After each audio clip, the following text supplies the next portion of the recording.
Bien, hoy vamos a comenzar a revisar la unidad 2 que corresponde a protozoarios y tenemos que comenzar por hablar de la definición.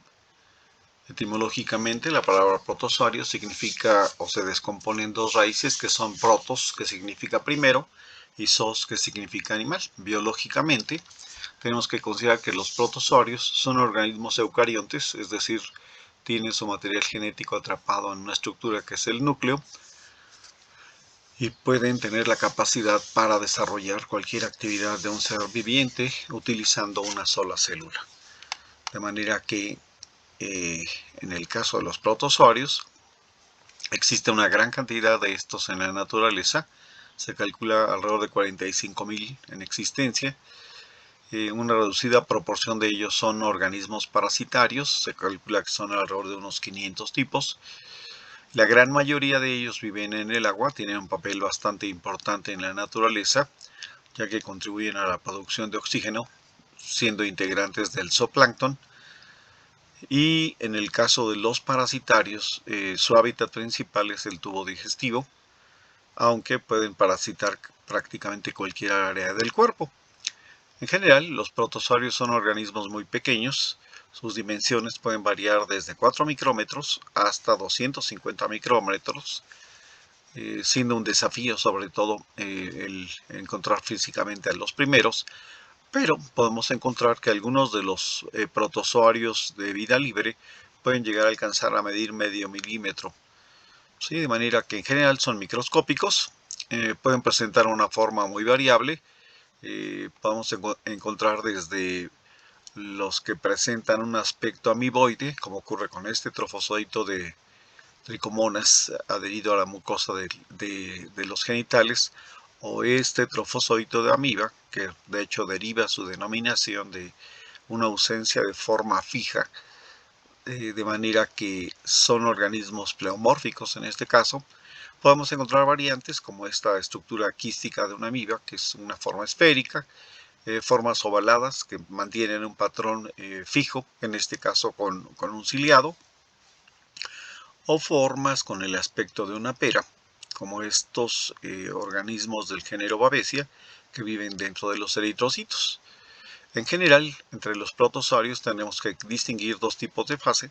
Unas, las que son sumamente activas, metabólica, morfológicamente, que son los trofozoitos, y las otras que son las formas vegetativas o de resistencia o latentes, que corresponden con los quistes. ¿Sí? Estas serían las dos variantes que vamos a estar manejando regularmente, y este tipo de organismos van a caracterizarse porque su cuerpo está dividido en tres áreas básicas, que son la membrana, el citoplasma y en este caso el núcleo. De manera que todo esto está contenido en el componente de una sola célula y vamos a tratar de desglosarlo.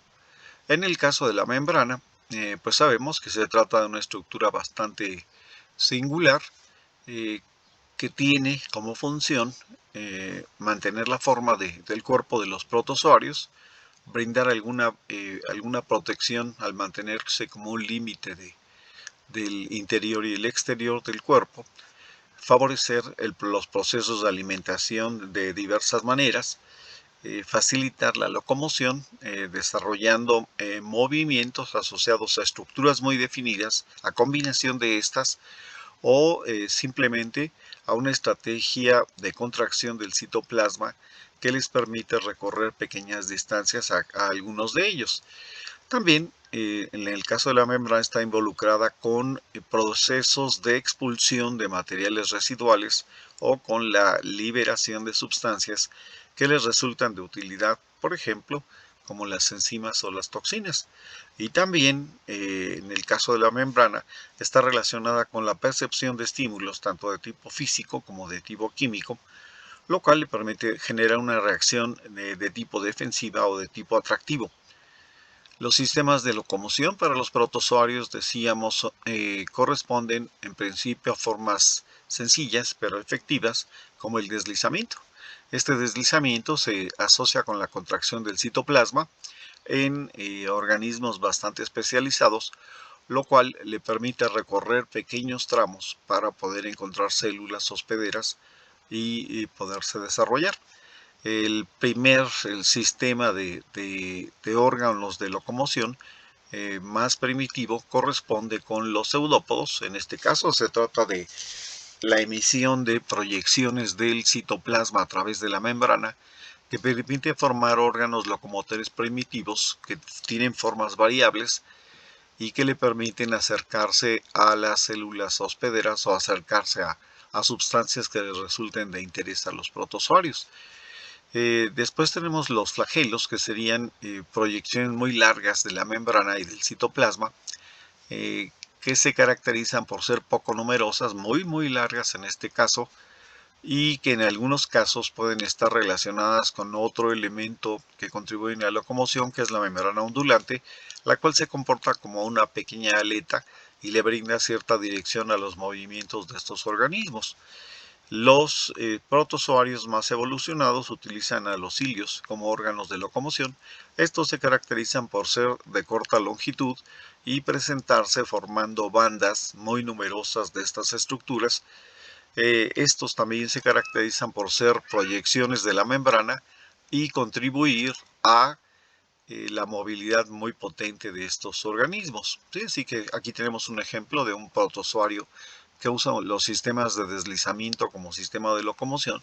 Se trata de un organismo del grupo de los apicompleja. ¿Sí? Estos se caracterizan por esta serie de estructuras que forman el complejo apical y que presentan dos elementos tipo esqueleto que permiten generar contracciones del citoplasma muy violentas y que permiten al protozoario generar movimientos en espiral con una elevada velocidad para poder aproximarse a las células hospederas. Todos estos regularmente son parásitos intracelulares.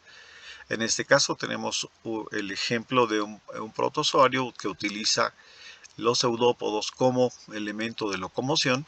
Ya comenté, los pseudópodos son falsas patas, son órganos de locomoción temporal que consisten en la proyección del citoplasma sobre la membrana, que en este caso es una membrana muy elástica denominada película, en la cual al desplazarse este material se emite una protuberancia de diferentes formas. Pueden ser con forma de dedo, pueden presentar una forma afilada o una forma achatada, y todo esto tiene que ver con características que son específicas con un determinado tipo de organismo, y esto regularmente lo tienen los rizópodos, es decir, las amibas. Sí. En el caso de los flagelos, comentaba, se trata de proyecciones de la membrana. Esas proyecciones de la membrana en realidad tienen una raíz en el interior del organismo. Esa raíz se denomina kinetoplasto, que está formado por un cuerpo parabasal y un blefaroblasto. Están conectados con una mitocondria en el interior del organismo, y la proyección está reforzada por la existencia de un esqueleto flagelar. Ese esqueleto está formado por 9 pares de filamentos, que en este caso podrían corresponder con componentes especiales del tipo de la flagelina, y un par de filamentos centrales.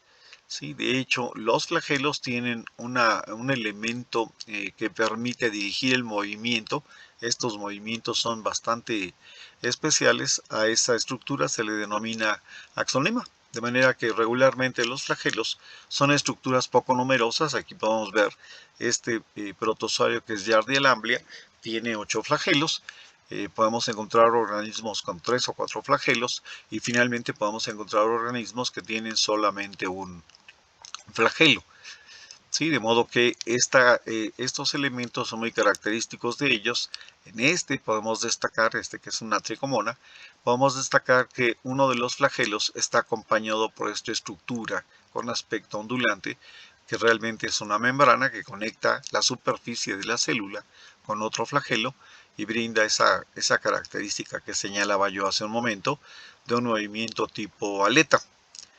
¿Sí? Aquí vemos en esquema la estructura del flagelo de un organismo del tipo de los tripanosomátidos en la fase más evolucionada, que es el tripomastigote, podemos encontrar la membrana ondulante totalmente desarrollada, que se libera con un flagelo que le va acompañando hacia la parte anterior. En la fase de epimastigote, en el que la membrana ondulante es mucho más corta, abarca la mitad del cuerpo y se libera hacia la parte anterior. En una fase de promastigote, que se caracteriza por presentar la menor dimensión, el órgano raíz se encuentra hasta adelante y se libera como un flagelo muy pequeño. Y que es la fase de amastigote, prácticamente no se observa ningún flagelo libre, pero sí la raíz de ese flagelo, que es el kinetoplasto. De manera que esto que vemos aquí pueden ser las fases evolutivas de un mismo género.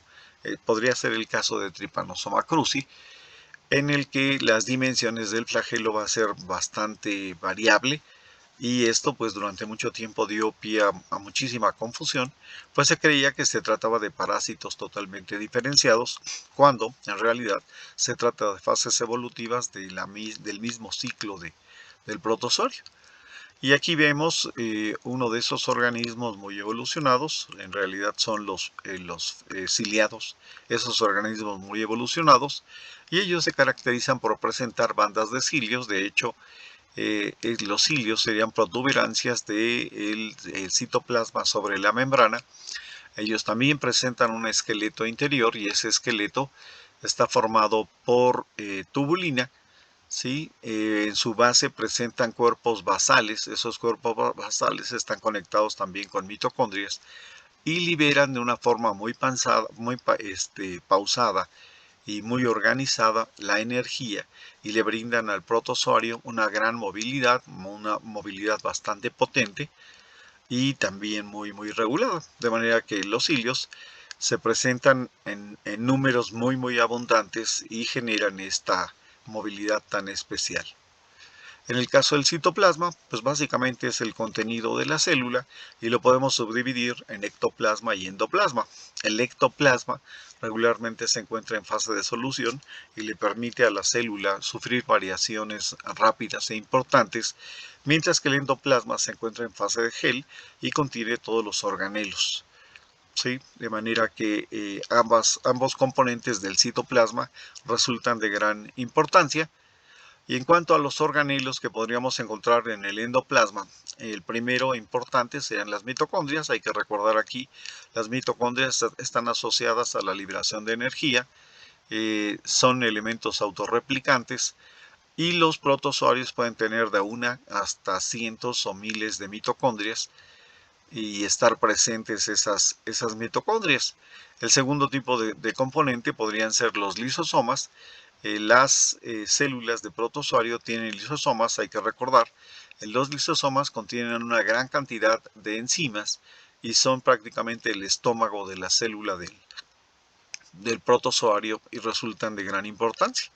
También tenemos los ribosomas. En el caso de los ribosomas, ellos están conectados con la síntesis de proteínas.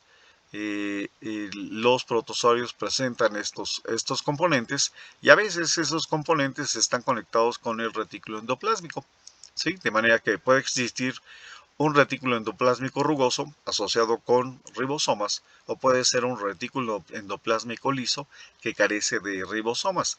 Hay que recordar, el retículo endoplásmico es un almacén de proteínas y está constituido por cisternas intracelulares, desempeñando un papel de gran importancia. En algunos protozoarios podemos encontrar el citopigio. El citopigio es un sistema que le permite al protozoario regular la concentración de electrolitos en el interior de la célula. Es una red de canales, y esto permite expulsar el exceso de material electrolítico, o también regular la concentración del agua, de tal manera que siempre se mantiene en una condición isotónica, y esto le permite a algunos tipos de protozoarios, particularmente los ciliados, sobrevivir en ambientes que podrían ser demasiado hostiles sin demasiado problema. También podemos encontrar vacuolas contráctiles. Las vacuolas contráctiles se caracterizan por ser los elementos mediante los cuales el protozoario expulsa productos de desecho, y de esta manera tener un balance en su cuerpo. Sí, también podemos encontrar una estructura muy especial que se llama axostilo. El axostilo es un vestigio del esqueleto real de los protozoarios. Básicamente estaría sustituyendo a la columna vertebral en el cuerpo de estos organismos y presenta el aspecto de una espina. Este axostilo puede tener un tamaño variable y esto es un elemento característico para algunos protozoarios, particularmente los flagelados. También puede existir otro componente que es el complejo apical. Ese complejo apical resulta de importancia como un órgano para adherirse a la superficie de células, como un órgano que permite perforar la membrana de las células y como un órgano que permite formar una vacuola en el interior de las células para poder sobrevivir, crecer y poderse multiplicar. Entonces aquí ustedes pueden ver un esquema no muy afortunado del esqueleto de la célula. En este caso el esqueleto celular se integra con tubulina. Esta tubulina se presenta en forma de monómeros y estos monómeros pueden estarse polimerizando y despolimerizando, lo cual permite el desplazamiento de los organilos en el interior de él y permite cosas tan maravillosas como la modificación de la forma de la célula y permitir en algún momento el desarrollo de algún sistema de locomoción. De manera que el interior presenta esta estructura y resulta de gran importancia. En el caso del núcleo, pues básicamente podemos considerar que la gran mayoría de los protozoarios son uninucleados, pero existe un grupo de ellos, particularmente los ciliados, que presenta dos núcleos. ¿Sí? Cuando existen dos núcleos, estos tienen una organización bastante singular. El núcleo está integrado por una membrana que funciona como límite, pero es una membrana especial ya que presenta poros y esto permite la entrada y salida de algunos componentes que son importantes en procesos metabólicos de la célula. En el interior tenemos el nucleoplasma, ¿sí? Y además adentro, y siendo sumamente relevante, vamos a encontrar los ácidos nucleicos, y están mezclados con material cromático. ¿Sí? El material cromático es la cromatina y esto hace visible esos componentes en determinadas etapas de la evolución del protozoario. Aquí podemos ver, digamos, el núcleo más sencillo en el que la cromatina se encuentra condensada en una zona en especial. De hecho, a este material cromático se le conoce como cariosoma o como endosoma, y la cantidad y el acomodo que tenga puede ser característico para algunos géneros de protozoario, permitiendo esto que se puedan identificar algunos de ellos. Ahora vemos la estructura de distribución en el núcleo de un organismo del tipo de los rizópodos, es decir, de las amibas. Ese material puede estar acomodado, por ejemplo, como cariosoma o endosoma, que puede estar en posición central o excéntrica. La existencia de este material fino que corresponde con fibras de cromatina y la existencia a nivel de la membrana nuclear de cromatina periférica. ¿Sí? Estos tres tipos de cromatina se acomodan de tal manera que van a poder funcionar realmente como un código de barras. Y este código de barras es muy importante porque permite la identificación de géneros y de especies de amiba. De hecho, esto es bien importante, conocer la distribución que tiene esta cromatina para identificar sobre todo a los arcodinos, que son parásitos. Aquí ustedes pueden ver un quiste de amiba en el que se alcanza a ver 1, 2, 3, 4, al menos 5 núcleos, y se distingue el cariosoma o endosoma, se distingue la cromatina en la periferia, y si aguzamos un poco el sentido de la vista, se puede ver pues, características relevantes de la distribución de esta cromatina, lo cual permite identificar a estos organismos. En el caso de los ciliados, señalábamos existen dos núcleos, ¿sí? Son binucleados y los núcleos se dividen en el macronúcleo, que regularmente es un núcleo con forma de riñón, y un núcleo pequeño llamado micronúcleo, que tiene una forma esférica. Normalmente el macronúcleo cumple las funciones vegetativas de la célula, esto es, todos los procesos metabólicos podrían depender del macronúcleo, mientras que el micronúcleo lleva a cabo procesos bastante relevantes como almacenar la información genética y cómo regular los procesos reproductivos. Dada la existencia de los dos núcleos, los ciliados deben desarrollar procesos reproductivos bastante singulares, ya que tiene que darse la división de los dos núcleos. ¿Sí? Entonces aquí podemos ver normalmente en el caso de los ciliados, el núcleo más visible es el macronúcleo. Aquí aparece una parte de ese macronúcleo de coloración morada. ¿Sí? Otra fase importante entonces es el quiste. En el caso de los quistes, ellos van a tener sustituida su membrana por una pared. ¿Sí? Esa pared está elaborada a base de un polisacárido que es la quitina. Hay dos capas de quitina y esto delimita un citoplasma. ¿Sí? Pueden estar presentes vacuolas de glucógeno. Estas funcionarían como elementos de reserva con la finalidad de coordinar o de favorecer la multiplicación de núcleos en algunos tipos de organismo, y pueden estar replegados los órganos de locomoción. ¿Sí? Entonces, regularmente si hay raíces o elementos que regulan el movimiento, estos quedan replegados en el interior y pueden aparecer como cilios replegados o pueden aparecer como los órganos raíz, que serían los axonemas en algunos protozoarios. Y en el caso de los quistes, regularmente puede haber un núcleo, aunque en algunos de ellos los núcleos pueden dividirse durante la fase de quiste, de manera que en algunos podríamos llegar a encontrar hasta 16 núcleos, como ocurre con algunos tipos de amiba. ¿Sí? Esta sería una representación esquemática de un quiste de un sarcodino, de una amiba. ¿Sí? Y sería el quiste en el que ya ocurrió el proceso de división. Se distinguen los núcleos, tal y como los habíamos descrito hace un momento, con su material cromático como endosoma, cariosoma, como fibras de cromatina y como cromatina periférica, solo que en este caso se encuentran varios núcleos en el interior. Aquí vemos en amarillo esquematizado una vacuola de glucógeno que se tiñe bastante bien con el UOL, y se pueden encontrar estas estructuras alargadas que se conocen como barras de cromatina. Estos materiales le permiten sobrevivir al protozoario, pero también esto participa en el proceso de formación de nuevos núcleos para que la fase infectante se prepare para ingresar a un nuevo hospedero. ¿Sí? Una variante de forma de resistencia es el oquiste. Los oquistes regularmente se forman a partir de procesos reproductivos sexuales.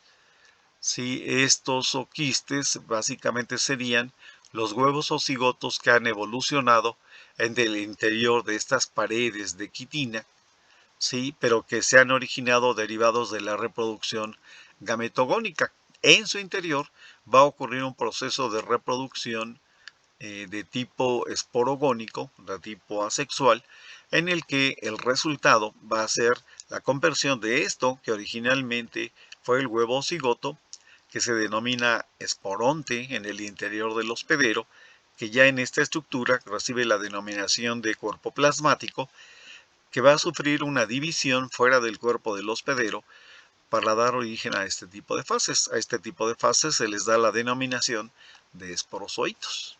¿Sí? Así que la cantidad de esporozoitos que se pueden formar dentro de un oquiste van a depender del género y especie del protozoario al que nos estemos refiriendo.